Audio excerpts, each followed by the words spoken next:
prensa con Gustavo Alegret. Comienza Club de Prensa con Gustavo Alegret. Estas y otras cuestiones en esta mesa de trabajo, en este análisis que hoy vamos a compartir con las opiniones de Juan Carlos Hidalgo. Es analista del Instituto Cato aquí en la capital estadounidense. Juan Carlos, buenos días. Buenos días. Gracias por estar con nosotros. Con José López Zamorano. Es periodista mexicano, trabaja como director de comunicaciones de la Red Hispana. Pepe, ¿cómo estás? ¿Qué tal? Buenos días, gracias por acompañarnos. Gracias. Y con Antonio de la Cruz. Antonio es director ejecutivo de Inter-American Trends y es articulista en diversos medios de comunicación, entre ellos El Nacional. Antonio, ¿cómo estás? Muchas gracias por la invitación. Gracias por estar con nosotros. Vamos a comenzar con esa noticia con la que nos daba el paso los compañeros de la mañana, y es la reunión que se produjo ayer en el Consejo Permanente de la Organización de Estados Americanos, en el que analizaron el TIAR. Se aprobó esa resolución con 12 votos a favor de la convocatoria del órgano, que tiene que abrir un proceso de discusión que podría culminar en un apoyo a una intervención militar. El proceso es largo y no es inmediata esa decisión de la intervención militar, pero podría. ¿Quiénes votaron a favor? Venezuela, los representantes del considerado presidente encargado de Venezuela, Juan Guaidó, además de Argentina, Brasil, Chile, Colombia, El Salvador, Estados Unidos, Guatemala, Haití, Honduras, Paraguay y República Dominicana. Hubo, Juan Carlos, 5 abstenciones y 1 ausente. Sí, yo sinceramente no entiendo el propósito de esto. Yo no creo que nadie en Miraflores perdió el sueño anoche creyendo que existe una posibilidad real de una intervención militar, porque obviamente eso es con lo que quieren asustar. En Costa Rica tenemos una expresión que es asustar con la vaina vacía, y eso es lo que constituye esta invocación del TIAR, el Tratado de Defensa Mutua de América Latina. Mi país, Costa Rica, se abstuvo y de hecho presentó una moción junto con Perú y Chile para explícitamente descartar la posibilidad de una intervención militar en Venezuela, lo cual fue rechazado, lo cual da a entender entonces que el objetivo de todo esto es tener el tema, la posibilidad de una intervención militar sobre el tapete. Pero luego llegamos a la pregunta que hemos ventilado en este programa una y otra vez: ¿quién va a realizar esa intervención militar? Claramente no va a ser Colombia. Colombia no hay apetito para ese tipo de intervención militar, lo cual representaría una guerra bilateral entre Venezuela y Colombia. Brasil, sin duda alguna, no va a participar de una intervención de esta naturaleza. Las Fuerzas Armadas brasileñas no han roto relaciones con sus pares venezolanos y de hecho tienen una relación cercana con ellos. No es posible, entonces no se puede ver eso. No creo que Trinidad y Tobago vaya a invadir Venezuela, y por supuesto que llegamos al tema de Estados Unidos, que Estados Unidos una y otra vez es a quien miran los venezolanos que quieren escapar, que quieren huir del régimen de Maduro, para que sea el que lleve a cabo esa intervención. Pero quienes pasamos aquí por lo menos 20 minutos en Washington sabemos que no existe ningún apetito whatsoever para una intervención militar por parte de Estados Unidos en Venezuela, que además requeriría de una autorización en el Congreso que no se ve que pueda ocurrir con una Cámara de Representantes demócrata.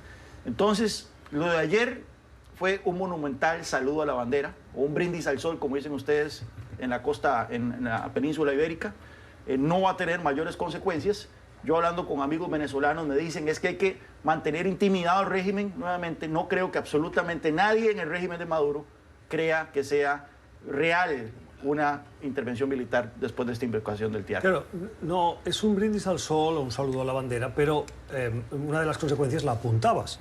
Perú, Costa Rica y Chile se desmarcan, y ellos sí forman, Antonio, parte del Grupo de Lima.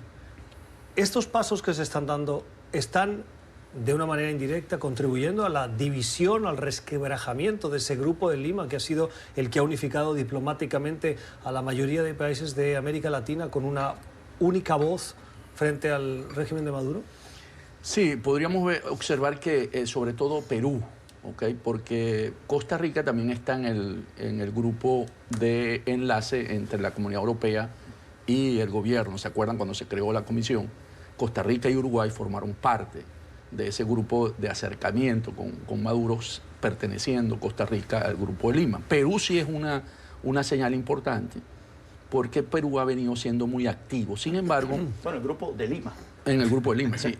Sin embargo, un poco en la dirección de desmontar un poco lo de Juan Carlos en el sentido de que ¿quién provoca, quién da un argumento realmente para que se dé el foro o la posibilidad del TIAR? Es el mismo régimen de Maduro. Porque quien declara una amenaza a Colombia es la FARC. Le plantea, y cuando él toma la decisión de la FARC-EP, toma la decisión de declarar que va a las armas, es amenazando al gobierno. Pero la solicitud no viene de Venezuela. Ya va. Pero déjame terminar. Es una amenaza. Entonces, Maduro pide y hace una alerta amarilla. Y además convoca el Consejo Nacional de Seguridad. Y además mueve factores militares hacia la frontera. Y nunca se desmarca de la FARC. Nunca ha hecho una declaración que la FARC es un grupo que él va a considerar y a perseguir. Entonces, Colombia se siente en la amenaza de un Estado que está apoyando a un elemento subversivo que es contra los intereses de Colombia. Y es Colombia, como tú dices, es el más promotor. De hecho, el canciller Olmes estuvo aquí en la sesión, el único canciller, y es el que está promoviendo. Debe haber una reunión la próxima semana para ver si porque es nada más para ver si se podía aplicar y va a haber una sesión, o si no, en la ONU. Se van a reunir los cancilleres de Lima para ver, porque el grupo son 19, pero ya hay 12 mayoría para poder aplicar el TIAR. Pepe. Sí, bueno, en este caso estoy de acuerdo con Juan Carlos. Difícil aceptarlo públicamente, creo que es la primera vez que lo hago, pero creo que sí. De entrada, la noción del TIAR al interior de un mecanismo que presuntamente busca precisamente evitar las intervenciones militares, que busca ser un foro de diálogo, de concertación para la búsqueda de soluciones negociadas, pacíficas, pues pareciera un contrasentido. Y estoy de acuerdo con Juan Carlos porque me parece que no existe en este momento la posibilidad de que aún con la invocación del TIAR, aún cuando se llegue a sus últimas consecuencias, porque también tiene pasos intermedios posibles, está la posibilidad de sanciones, la posibilidad del rompimiento de relaciones con el país aludido, que se llegue al escenario donde haya una intervención militar, como dice Juan Carlos, ¿intervención militar de qué?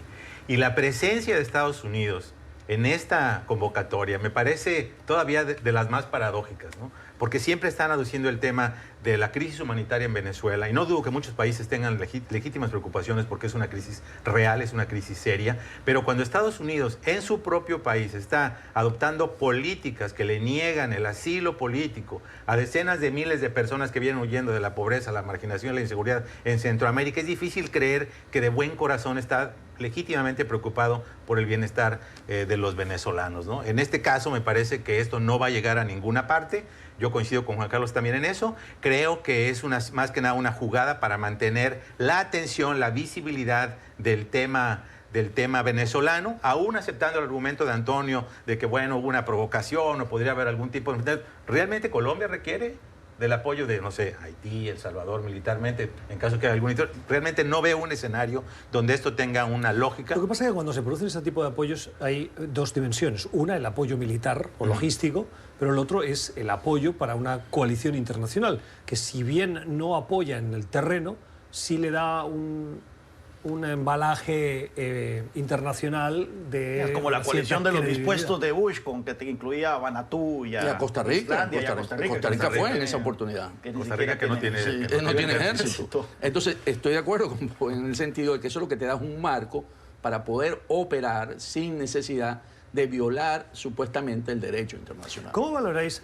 A ver, dos cosas. En las últimas horas ha salido John Bolton, ese asesor de seguridad nacional que tuvo una voz muy crítica con la política de esta administración, con la política de Maduro, y muy dura en cuanto a la respuesta que tenía que tener Estados Unidos. Muchos han aplaudido diciendo, bueno, va a bajar el tono por las declaraciones de Trump y las grandes diferencias que él ha dicho que tenía. Pero esta mañana Marco Rubio ha tuiteado diciendo, acabo de hablar con el presidente Trump sobre Venezuela. Y dice, es cierto que había diferencias, pero, y en mayúsculas lo dice, lo que va a pasar, la consecuencia, es precisamente todo lo contrario de lo que muchos están asumiendo. Y es que, de hecho, la dirección de los cambios políticos que vienen no van a ser más débiles, dando a entender que va a haber más contundencia. Es un brindis al sol o un saludo a la bandera de Rubio para... justificar sus posiciones. Ya el tono de esas palabras cada vez va perdiendo peso con el paso del tiempo, ¿verdad? Tal vez en enero o en febrero sí simbraba un poco la tierra cada vez que salía una administración de esa naturaleza, una declaración de esa naturaleza por parte de la administración o por parte de gente llegada a la administración, como el senador Rubio. Pero estamos aquí ya a las vísperas de octubre, casi que 10 meses después de que Juan Guaidó fue proclamado presidente interino y que se declaró la usurpación y demás, y ya como que ha quedado claro que la administración Trump, aparte de apretar las tuercas en materia de sanciones tanto a individuos como a la industria petrolera y a la economía venezolana y el embargo que le ha aplicado el gobierno venezolano, ya después de eso ya las opciones han quedado casi que en cero. Fue el propio presidente que fue el primero que puso el tema de que está sobre la mesa la opción militar, y después sucesivamente las filtraciones de su equipo de trabajo fueron en una señal muy clara. El presidente no tiene apetito para una intervención militar, siente, es más, que sus asesores lo engañaron sobre la presunta existencia de esta posibilidad de una rebeldía de las fuerzas militares leales al señor Maduro. Siente que lo están presionando para una opción militar y no hay ese apetito. Entonces a mí me parece, justamente, también coincido con Juan Carlos, difícil pensar en ese escenario por parte del presidente, a menos que hubiera un escenario político electoral donde él presumiera que la idea de avanzar este concepto pudiera traer algún beneficio, pero en ese momento yo no lo veo de ninguna manera. O sea, si nos focalizamos en Venezuela, podríamos coincidir en estos argumentos, pero aquí hay que meter el elemento de Colombia. Aquí no hay que ver solamente Venezuela. En Colombia, ¿qué tenemos? Tenemos un crecimiento exacerbado de los cultivos de coca, que Estados Unidos ha venido exigiendo la reducción. Sabemos... El gobierno ha anunciado que hay un control y ha habido una disminución. No, está bien, pero viene eso, y eso es parte de la FARC o de la ELN, que facilitan el narcotráfico para Estados Unidos. Venezuela tenía una actitud beligerante en ese sentido, ¿verdad? El gobierno de Maduro o el régimen de Maduro. Y entonces... yo sí creo que se pueden ir creando algunas condiciones, porque el presidente Duque en la Asamblea de la ONU va a presentar todo un expediente hacia Venezuela de su vinculación con la FARC y los movimientos irregulares. Porque en ese sentido se busca ir llevando hacia que Venezuela es un paraíso para el terrorismo y, por lo tanto, empezarlo a ver como un país que favorece el terrorismo. Ese sí puede, y el TIAR permite, en ese sentido sí podría tener una causa para poder aplicarla. ¿Okay? Entonces, espérate un momentico. Entonces, por ahí es que yo creo que podríamos verlo, porque si lo vemos desde el punto de vista de los hechos aislados, coincido, no hay apetito, pero tendríamos que ver cómo se desenvuelve esto en los próximos... Cerramos. Esa presentación del presidente Duque parece como inspirarse, ¿verdad?, en aquella famosa presentación de Al Stevenson cuando presentó el caso de que la Unión Soviética tenía misiles nucleares en Cuba, y que luego, y bueno, muy famosa porque efectivamente logró que el mundo entero viera que la Unión Soviética estaba mintiendo sobre eso y que la presión del internacional se volcara sobre la Unión Soviética y durante la crisis de los misiles. Eso se trató de recrear luego con aquella famosa presentación de Colin Powell, en donde sostuvo incluso elementos que decían que eran a las armas de destrucción masiva que tenía Irak, y resultó ser todo un fiasco. Yo creo que Él mismo ha reconocido después que ese fue uno de los peores momentos, si no el peor momento de su carrera. Entonces, yo como que ya no creo mucho en la efectividad que vaya a tener una presentación como la que aspira a hacer el presidente Duque, de mostrarle al mundo de que Venezuela es un paraíso del terrorismo. Sabemos que es un paraíso del narcotráfico, eso está más que comprobado. Pero ya darle este tono de terrorismo como una justificación para una intervención militar, yo creo que no va a ser efectivo. Usando ese mismo argumento, los efectos fueron la invasión a Irak, o sea que hubo una guerra, y sacar los misiles de Cuba. O sea, si el efecto que andamos buscando no es que no va a haber, podría, de acuerdo a este mismo argumento, que se dé una guerra en Venezuela. Pepe. Bueno, sí, abriste, ¿no? No, porque ya les he dado tanto la palabra a vosotros que yo creo que Pepe... Cuando somos nosotros los que hablamos nos corta. Pero... No os he cortado. Pepe, cierras. Sí, simplemente recordar hace varias semanas o meses, la oposición venezolana yo creo que percibió, después de que no salieron las cosas como anticipaba con este intento de entrar a Venezuela, que había perdido la iniciativa, ¿no? que de alguna manera se estaba desinflando en la escena internacional, combinado con estas situaciones y comentarios y expresiones de Estados Unidos de que no había interés en una intervención militar. Entonces, me parece que de alguna manera, si vemos todo este movimiento, esta jugada, el TIAR, la invocación, la presentación, etcétera, pues sí tiene una narrativa que es muy lógica dentro del concepto de mantener la visibilidad, la atención internacional al tema de Venezuela, que no es una mala situación. En Venezuela todavía existe una situación humanitaria muy seria, desplazamientos sin precedentes en el hemisferio, una situación de desabasto real. Entonces, que se mantenga está bien, simplemente que no creo que necesariamente se va a llevar este planteamiento a sus últimas consecuencias. 3:46 de la tarde en Londres. Saben que el pasado mes de agosto el periódico The Sunday Times reveló los informes secretos que elabora periódicamente un equipo del gobierno británico sobre los posibles efectos de un Brexit o salida del Reino Unido de la Unión Europea sin acuerdo. Bueno, el Parlamento ha obligado a que ese grupo haga públicos las actualizaciones de esos informes. ¿Y qué vamos conociendo? Que a cada cual es más catastrófico. En el último se revela cosas como que va a haber atascos considerables de camiones en la frontera con Francia, que la electricidad va a ser más cara para los ciudadanos británicos, que va a haber incertidumbre jurídica para muchos residentes en el continente europeo debido a esa salida sin acuerdo.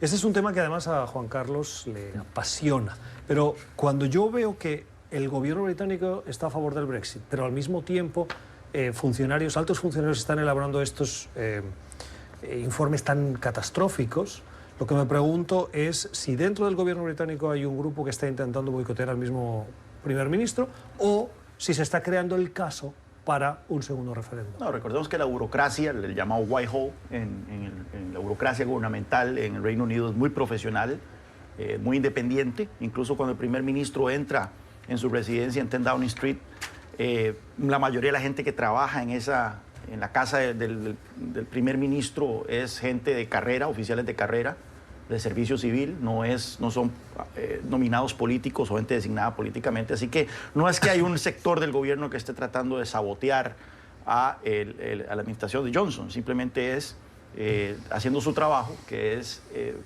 advertir de esas consecuencias de un Brexit sin acuerdo.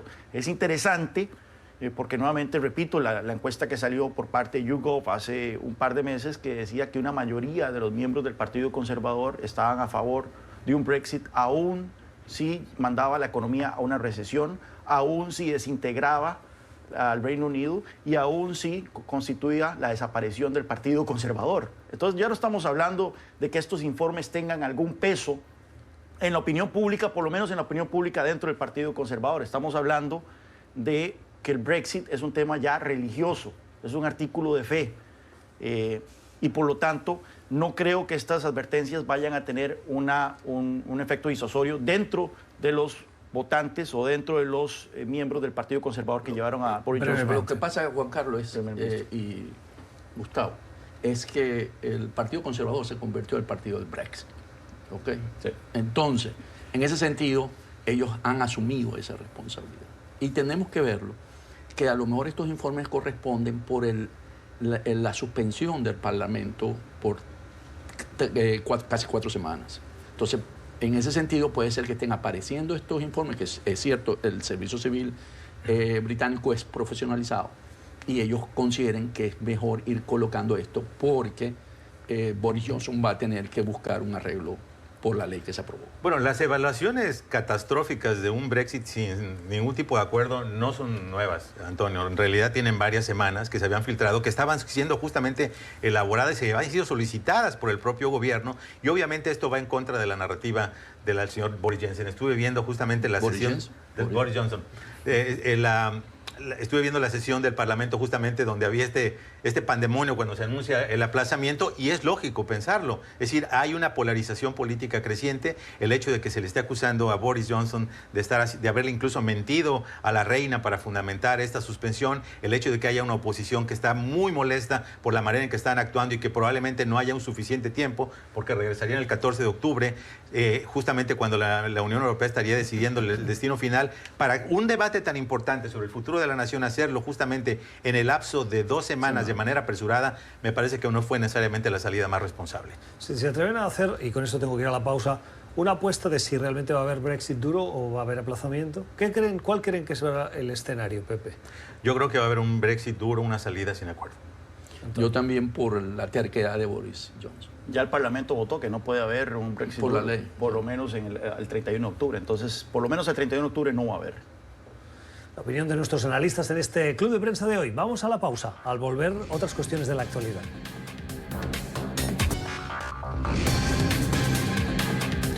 10:57 de la mañana en Washington, el día en el que sabemos y estamos analizando la decisión que conocimos en las últimas horas de la Corte Suprema de Justicia, que le ha dado la razón al presidente Trump. Le ha dado la razón en su intención de, Pepe, aplicar una norma que restringiría el derecho de asilo. ¿En qué consiste? Así es, muy polémica la decisión. Es temporal, es un paso preliminar antes de que se decida la demanda en sus méritos y que probablemente llegue también al máximo tribunal de Estados Unidos, y básicamente le dice al presidente que por el momento puede negarle las solicitudes de asilo a aquellas personas, primordialmente centroamericanos, que vienen del sur del continente, que hayan ingresado o llegado a la frontera de Estados Unidos a través de un tercer país. ¿De qué país estamos hablando? Bueno, en el caso, por ejemplo, de Guatemala sería de México, en el caso de El Salvador y Honduras sería de alguno de los países centroamericanos, de tal manera que se los impide. Esto es muy interesante porque es una rebatinga judicial en la cual una corte había negado al presidente parcialmente, después un juez de San Francisco le negó 2 estados y ahora la Corte Suprema interviene. No estamos viendo todavía las últimas partes del proceso, obviamente esto se va a continuar dirimiendo, pero me parece a mí una señal pues muy lamentable para muchos centroamericanos que justamente están llegando, con muchos de ellos, con situaciones legítimas de refugio y asilo. Sabemos que el porcentaje de aprobación es bajo, pero eso no quiere decir que haya personas que legítimamente teman por su integridad, por su vida, si regresan a sus países. Vamos a ver, no se ha escrito la última palabra, no está escrito en piedra. Los tribunales suelen tomar algunos meses en esta iniciativa, pero por el momento, mientras continúa la demanda, va a poner un dique para que los inmigrantes, primordialmente centroamericanos, no puedan solicitar asilo si antes llegaron a través de un tercer país, que sería México o algún país centroamericano. Claro, aquí hay 2 batallas. Una es la batalla jurídica y la otra es la batalla política. En la batalla política, esta decisión Trump la ha puesto inmediatamente a la palestra pública para decir es una victoria. Incluso ha dicho que gracias a esta decisión la frontera sur es más segura. Exacto, y lo que esperaríamos en los próximos meses va a ser justamente la judicialización del tema, porque varias de sus decisiones, incluida por ejemplo la de la carga pública, que entra en vigor el 15 de octubre, van a ser impugnadas en los tribunales. No dudo justamente que esta también, de alguna manera, sea acelerada para que llegue a la Suprema Corte, así que probablemente estaremos viendo decisiones importantes en los próximos meses. Sí, precisamente yo iba a enfocar, la enfoco por ahí, por la parte política, ya que tú explicaste la parte jurídica. Para Trump es un triunfo y le va a ayudar en términos de sus votantes que ha tenido en toda la campaña electoral. ¿Y va a ser definitivo o es un Va a paso? ser importante, no definitivo, va a ser importante para su campaña electoral. Bueno, la decisión de la Corte Suprema, que nos parece relevante, otra victoria para el presidente Trump, aunque en el fondo ha generado preocupación, es la victoria. En las últimas horas se produjo una elección en un distrito en uno de los estados de Carolina del Norte, en el estado de Carolina del Norte, el distrito 9. ¿Qué pasó? Que tras las elecciones del pasado año, de finales del año pasado, para la renovación de la Cámara y del Congreso, se detectaron irregularidades y por lo tanto la justicia intervino, las identificó y pidió una nueva elección. La elección especial se produjo y el candidato demócrata tenía muchos puntos porque las encuestas así lo indicaban. Y ese es un estado tradicionalmente republicano. Donald Trump lo ganó de largo y ha sido tradicionalmente rojo. Pero en esta ocasión se han volcado recursos y había la esperanza por parte de los demócratas de poder conseguir, pero han perdido por la mínima.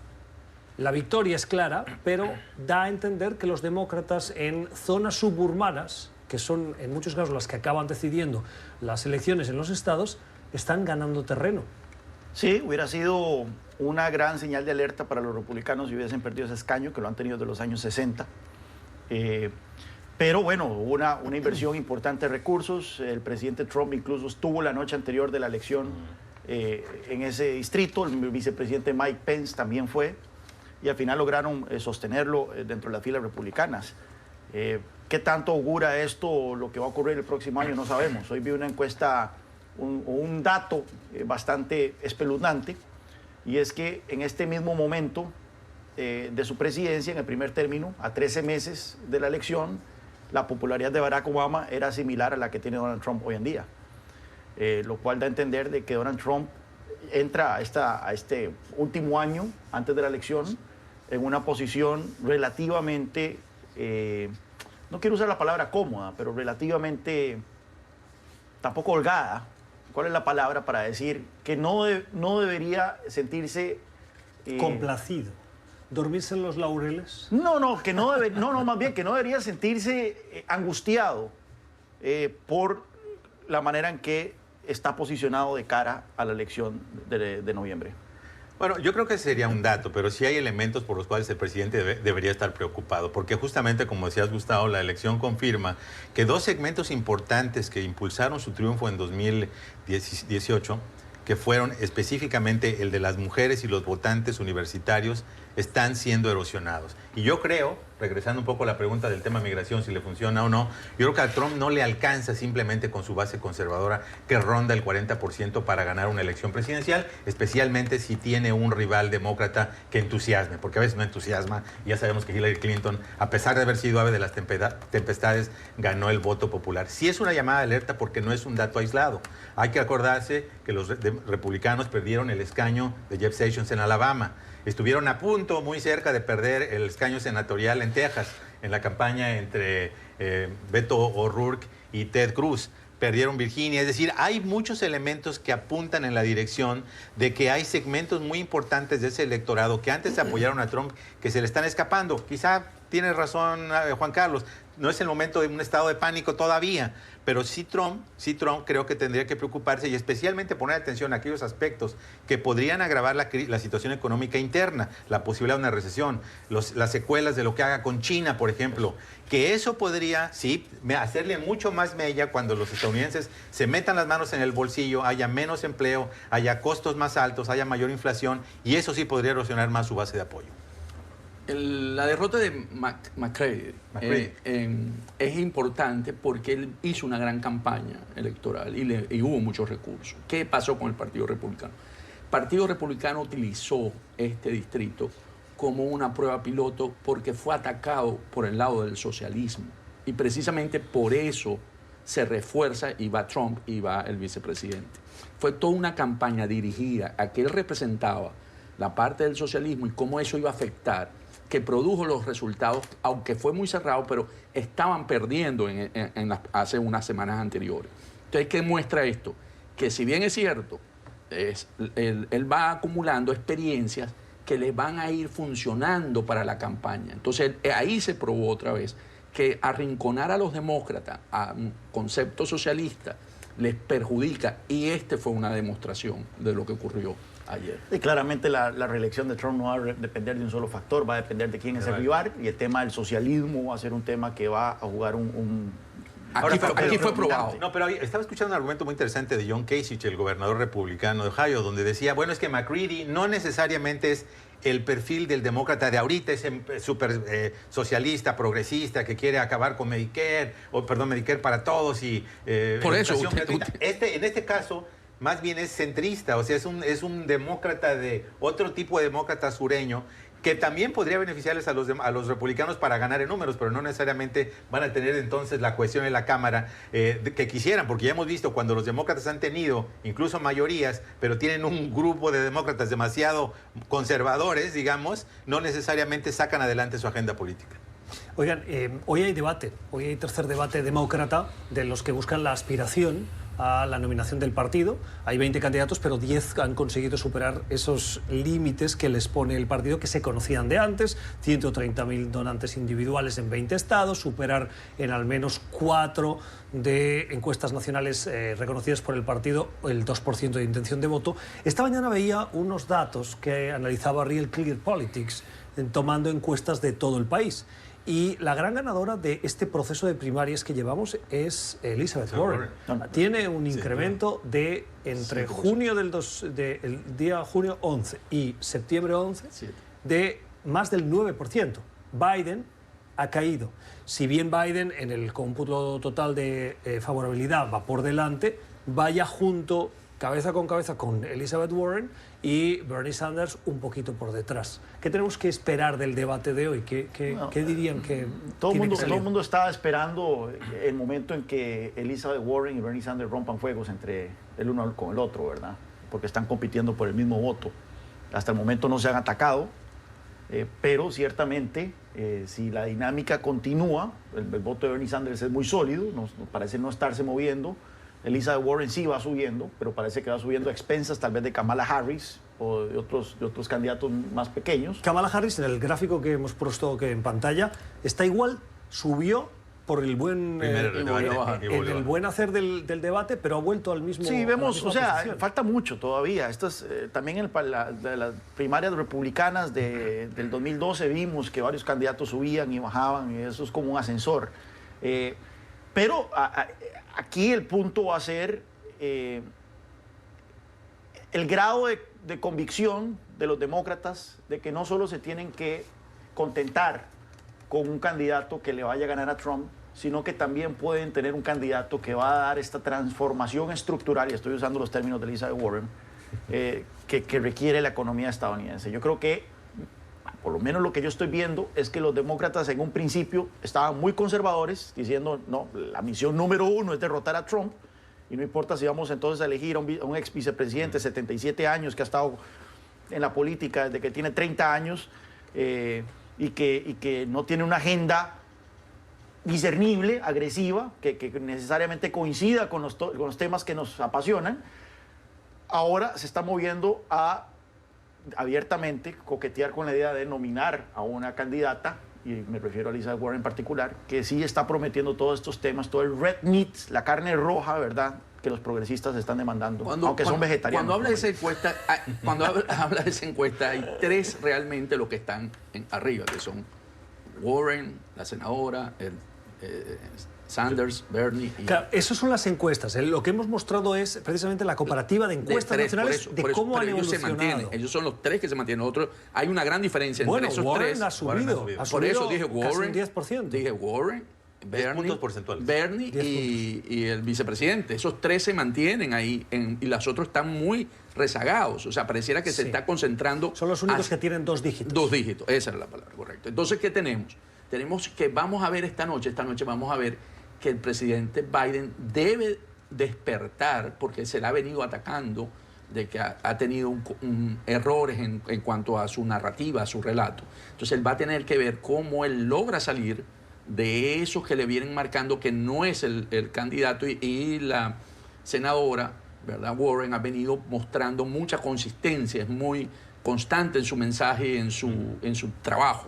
Entonces, yo creo que esta noche vamos a ver cómo estos tres candidatos, que son los que están ahorita en la parte alta, cómo van a definirse. Lo interesante de esto es que esa misma evolución es la que tuvo Bernie Sanders con Hillary Clinton en las primarias demócratas anteriores. Pero le pusieron el pie. El partido le puso el pie. Déjame decirte, he seguido los debates, incluye este maratónico debate de 7 horas que organizó CNN de asambleas comunitarias. Yo creo que eres el único. Creo que el único, aparte de los conductores y los señores que manejaban las luces. Lo suben. Déjame decirte, no me sorprende el ascenso de Elizabeth Warren, porque ha sido una mujer muy articulada, muy consistente, ha armado una narrativa muy clara que tiene que ver desde su inicio de su formación política, ¿no?, como maestra, y el tema de Wall Street, etc. Así que no me sorprende en lo absoluto. Lo que me sorprende es que Joe Biden se mantenga. O sea, desde el punto de vista de su desempeño en los debates, me parece que Biden tiene mucho que ganar todavía. No ha sido muy articulado, ha mostrado escenas en las cuales incluso olvida los conceptos que se le están preguntando, se ha quedado a medias frases. Entonces me sorprende eso, lo cual quiere decir que en este momento, por lo menos, Biden es más visto como el candidato de la continuidad, el candidato de la sombra de Obama y del obamismo, y que por lo tanto garantizaría una época perdida que ya se fue y que desean los demócratas, más que por el desempeño personal de él en los debates. Cerramos. El otro día vi una entrevista y estaba la ex senadora por Missouri, Claire McCaskill, que perdió su reelección. Missouri es un estado bellwether, como se dice, que es un estado que centrista, que siempre indica por dónde va el ánimo de la nación. Y la noté extremadamente crítica contra Elizabeth Warren, extremadamente crítica, a pesar de que ella ya es ex senadora, que fue su compañera en el Senado, criticando su discurso y su radicalismo, lo cual da a entender que estados como Missouri y todo Elizabeth Warren generará mucha simpatía en las costas, pero donde se va a definir esta elección es en estados como Missouri. Y si una Claire McCaskill, demócrata, tiene un mensaje crítico contra Elizabeth Warren, eso quiere decir que una candidata, Elizabeth Warren, no le ganaría a Donald Trump la elección. Son las 11:11 de la noche en Beijing, en China. Vamos a la pausa. Al volver hablamos de la guerra de aranceles entre Estados Unidos y el gigante asiático.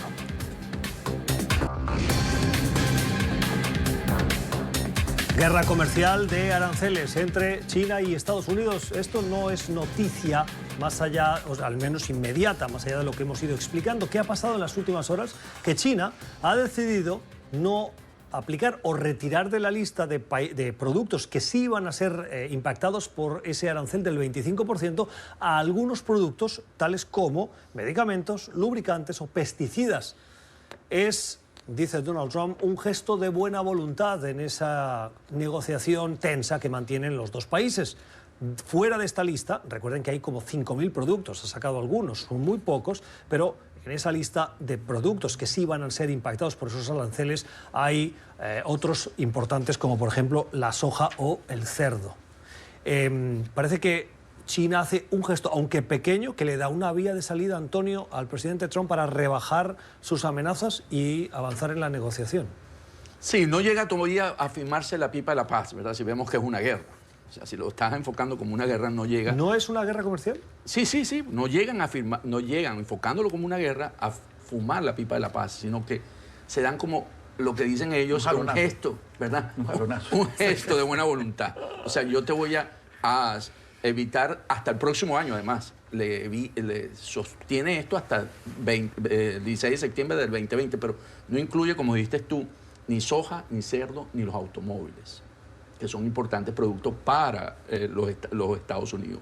No solo eso, sino que además tiene un impacto directo en determinados votantes en estados que se ven muy impactados por eso. Estados Unidos lo que hace es que dice, porque me pide a mí el vicepremier, por celebrar los 70 años de la Revolución China, yo voy a posponerlo del 1 de octubre, que se celebran los 70 años, al 15 de octubre. O sea, por eso te digo, es un firmarse un poco la paz, pero ya va, pero sí tiene, esto sí le va a importar, esto le importa a Trump, porque esto sí tiene impacto en su elección, lo de las tarifas, porque ahí sí hay un impacto en la economía. Ya se está viendo, hoy se está proyectando que para el 2020 van a significar $2.000 en el promedio. Esto no solo para los ciudadanos estadounidenses, Pepe, sino también para los países industrializados que se están viendo afectados. Sí, bueno, todos sabíamos y todas las estimaciones de organismos multilaterales lo apuntan. Si hay un conflicto, una escalada comercial seria, todavía más grande de la que ya tenemos entre Estados Unidos y China, estamos hablando del riesgo de una recesión. Y más importante que las fechas, aparte de la fecha de la reunión que van a tener en octubre, la primera semana de octubre aquí en Washington, es el dato que las exportaciones chinas cayeron 1% en el mes de agosto y sus ventas al mercado de Estados Unidos cayeron en 16%. Eso debería ser una señal de alarma muy seria para los dos, no solamente porque China obviamente vería una desaceleración mayor, sino para Estados Unidos, porque si esa desaceleración internacional se traduce en una problemática económica e incluso en una recesión en Estados Unidos, de lo cual ya se está hablando, obviamente podría impactar entre este momento y la elección presidencial de noviembre del 2020. Aquí lo interesante es que usualmente cuando una economía se dirige a una recesión es por fuerzas y movimientos estructurales que escapan del control de los políticos o por lo menos de las autoridades, no solo hablar de los políticos. Entonces la Reserva Federal puede bajar las tasas de interés para tratar de apalear, pero por ejemplo cuando ocurrió la crisis financiera eso era una cuestión que se venía acumulando por muchos años, que finalmente estalló la burbuja. Con una burbuja sí, pero ya hoy, que Bush no podía hacer nada, ya cuando la burbuja está creada y va a estallar no se puede hacer nada. Ahí, pero ya hoy Trump está pidiendo 0%, le dijo a la Reserva en un tuit que sacó esta mañana. Eso es una locura. Ya pero Trump el punto es que esta recesión... Mario Draghi en Europa ha lanzado un paquete de medidas y ha puesto una tasa de interés a la banca del menos medio punto. Esta posible recesión sí está dentro del control de Donald Trump, de evitarla. Si se logra, claro. Si mañana... porque es por desconfianza. Si la primera semana de octubre se anuncia un acuerdo con China, vamos a ver que todos estos nubarrones se van a disipar. Es más, entonces yo creo que él, estando consciente de esto, va a querer hacer el timing... A fumar la pipa la no, pero va a querer hacer el timing de un acuerdo de una manera que lo beneficie para la reelección. No creo que va a ser este año, sino que se va a esperar hasta el próximo verano para un acuerdo de esa naturaleza. Ahora bien, sí, el problema es que hay un calendario de aumento de aranceles que va a golpear muy fuerte la economía de aquí a entonces. Entonces, nuevamente, estamos ante una persona que no necesariamente es muy racional, pero yo creo que tal vez sí es muy cínico. Va a tratar de que este acuerdo tenga el mayor impacto. Él va a llegar a un acuerdo definitivamente con... Sí, yo creo que las Chile. dos partes se están alineando Porque para un él lo posible necesita acuerdo. para su campaña. Ahora bien, no va a ser el acuerdo... No, ideal, no. No va a ser el acuerdo que en su momento se habló. Y se va a exponer ataques de los demócratas, que los demócratas van a decirle, esto no era lo que usted prometió Sí, Sí, pero inicialmente. a río revuelto en este mundo de una Ganancia de comunicación pescadores. simplista, cuanto más follón hay, sales con la posibilidad de que haya un acuerdo, parece que haya solucionado todo Sí, el problema. es una victoria, Y ya sí. nadie se acuerda de quién creó el problema y de las consecuencias colaterales que va a tener a pesar de ese acuerdo. La sensación es que hay acuerdo y el presidente Pero Trump para lo ha ser solucionado. justos, el tema no es nada más que el presidente haya manufacturado la crisis. Probablemente la manera en la que lo planteó obviamente agravó la situación. Pero el tema de la crítica de Estados Unidos a las políticas desleales de China, robo de la propiedad intelectual, espionaje industrial, desbalance comercial, obstáculos para el comercio, son de Obama también. Es decir, existen antes de Trump. Sí. Son las opiniones de nuestros analistas en esta mesa de trabajo. Hoy en Club de Prensa, última pausa y regresamos. Hablaremos de las elecciones en Canadá.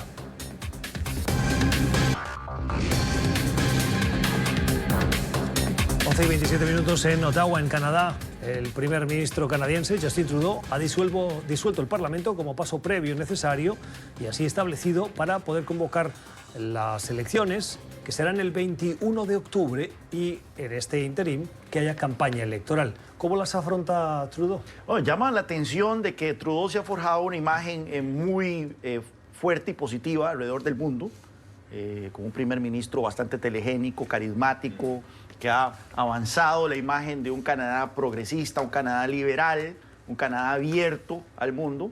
Y sin embargo, esta va a ser una elección tremendamente cerrada entre la oposición conservadora y el Partido Liberal. Antonio. Sí, básicamente porque el caso que lo acusan de que trató de ayudar a la empresa esta de ingeniería, la Van, que él básicamente ha perdido en ese sentido todo lo que, porque además tiene una buena economía. Canadá ahorita tiene muy buena, la economía está respondiendo. Sí, muy interesante que justamente convoca elecciones y disuelve el Parlamento cuando las encuestas mostraron que estaba ligeramente repuntando, ¿no? Pero su futuro está en el aire. Recuerda mucho lo que le pasó a su papá, Pierre Elliott Trudeau, en 1972, que se fue a dormir y parece que las encuestas le decían que iba a perder, al final resultó ganando. Ahora los sondeos indican que probablemente si ganan algo, no tendría una mayoría absoluta en el Parlamento, así que la situación está en el aire. Sin embargo, la última encuestadora le está dando que podría ganar. Y además, como decías, se ha forjado esa imagen de líder que en algunos lo compararon con el nuevo Obama. Sí. Y bueno, y aún así está en alitas de cucaracha, como decimos. Cuántas expresiones aprende uno. Esto ha sido Club de Prensa, hoy con las opiniones de Juan Carlos Hidalgo, de José López Zamorano y de Antonio de la Cruz. Gracias por los comentarios y a ustedes por la generosidad de su tiempo. Nosotros volvemos mañana, les deseamos una feliz jornada.